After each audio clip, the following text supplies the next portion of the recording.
जिसने दुश्मनों के दिल में भी इज्जत कमाई। सलाहुद्दीन अय्यूबी एक ऐसा नाम जो न सिर्फ मुस्लिम दुनिया में बल्कि उसके दुश्मनों के दिल में भी इज्जत से लिया जाता है। और आज उसी सोच, उसी जोश और उसी लीडरशिप से अफ्रीका के सरजमी से एक नया मुस्लिम लीडर उभर रहा है, जिसके जज्बे और हुनर को दुनिया सलाम करती है, जिसने बहुत कम ही समय में अपने देश को नई ऊंचाई तक पहुंचाया, जिसकी तारीफ रूस के राष्ट्रपति पुतिन तक किया है, जिनकी काम के चर्चे दुनिया भर में होता है। इब्राहिम ट्राओरे अफ्रीका के एक छोटे से देश बुर्किना फासो के राष्ट्रपति है, जिसने साल 2022 में तख्ता पलटकर सत्ता हासिल किया। और उस समय बुर्किना फासो गरीबी, आतंक और संघर्ष के लिए जाना जाता था। आज वह नई पहचान, आत्मनिर्भरता और साहस की मिसाल बन चुका है। इब्राहिम ट्राओरे ने अपने देश के लिए बहुत सारे काम किए, मुफ्त घर देना हो या किसानों को ट्रैक्टर देना हो, यहाँ तक कि उसने अपने देश ने मोटरसाइकिल भी दिए। इब्राहिम ट्राओरे को कुछ लोग नया सलाहुद्दीन अय्यूबी कहते हैं।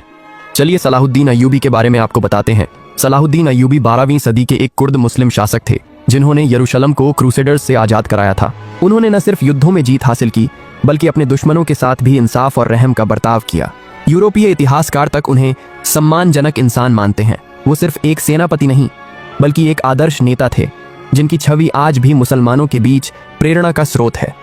आज भी मुसलमान सलाहुद्दीन अय्यूबी को याद करते हैं, लेकिन क्या आज 21वीं सदी में एक बार फिर कोई वैसी ही सोच लेकर उभरा है? क्या मुस्लिम दुनिया फिर से वैसी ही एकता और नेतृत्व की ओर बढ़ रही है, जिससे पश्चिम घबराया हुआ है?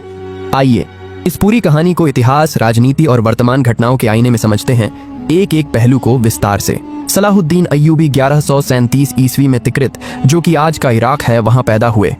वो कुर्द मूल के थे। उनकी सबसे बड़ी उपलब्धि थी 1187 में यरूशलेम को क्रूसेडर्स से आजाद कराना है। लेकिन उन्हें सिर्फ युद्धों के लिए नहीं जाना जाता, उनकी इंसाफ पसंदी, उदारता और धार्मिक सहिष्णुता के लिए भी जाना जाता है। उन्होंने कभी भी निर्दोषों पर जुल्म नहीं किया, कैदियों के साथ आदर का व्यवहार किया और धर्म के नाम पर घृणा फैलाने से बचा। और सलाहुद्दीन अय्यूबी की यही सोच आज भी मुस्लिम दुनिया में प्रेरणा का स्रोत है। आज सोशल मीडिया और वैश्विक विमर्श में कुछ मुस्लिम नेताओं को नया सलाहुद्दीन अय्यूबी कहा जा रहा है। आज मुस्लिम युवा एक बार फिर उसी नेतृत्व की ओर देख रहे हैं, जो साहसी हो, न्यायप्रिय हो। इनमें से कुछ के नाम खुले रूप में सामने नहीं आते, लेकिन उनकी छवि एक मजबूत मुस्लिम आवाज के रूप में देखी जाती है।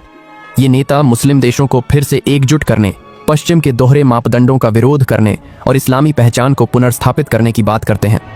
इनमें से कुछ नेता तुर्की, मलेशिया, अफ्रीका या खाड़ी देशों से हैं, जिनका प्रभाव दिन पर दिन बढ़ता जा रहा है। कई मुस्लिम नेताओं को, चाहे वो तुर्की के हों, मलेशिया, ईरान या अफ्रीका के, इनको एक नई पहचान मिल रही है। सोशल मीडिया, डिजिटल शिक्षा और वैश्विक इस्लामी संवाद के जरिए अब एक नई पीढ़ी उठ रही है, जो पश्चिमी प्रभुत्व को चुनौती दे रही है। इन्हीं में से एक युवा मुस्लिम नेता, जो अफ्रीका के एक गरीब देश से उभर रहे हैं, जिसने 3 साल में ही अपने देश को एक अच्छी भविष्य की तरफ लेकर जा रहा है। इब्राहिम ट्राओरे तलवार से नहीं, सोच और संवाद से लड़ रहा है। उसकी सोच है, हम अपनी पहचान को न छुपाएं, न बेचें। हम शिक्षा, विज्ञान और सामाजिक न्याय के जरिए आगे बढ़ें। हम हर उस जुल्म के खिलाफ खड़े हों, चाहे वो कहीं भी हो। ये नई पीढ़ी सलाहुद्दीन की तरह प्रेरित होकर इंसानियत की बात करती है। आज का इब्राहिम ट्राओरे कोई एक व्यक्ति नहीं, बल्कि एक विचार है। यह विचार कहता है, मुसलमानों को फिर से जागरूक होना होगा, ज्ञान में अग्रणी होना होगा और अन्याय के खिलाफ आवाज उठानी होगी।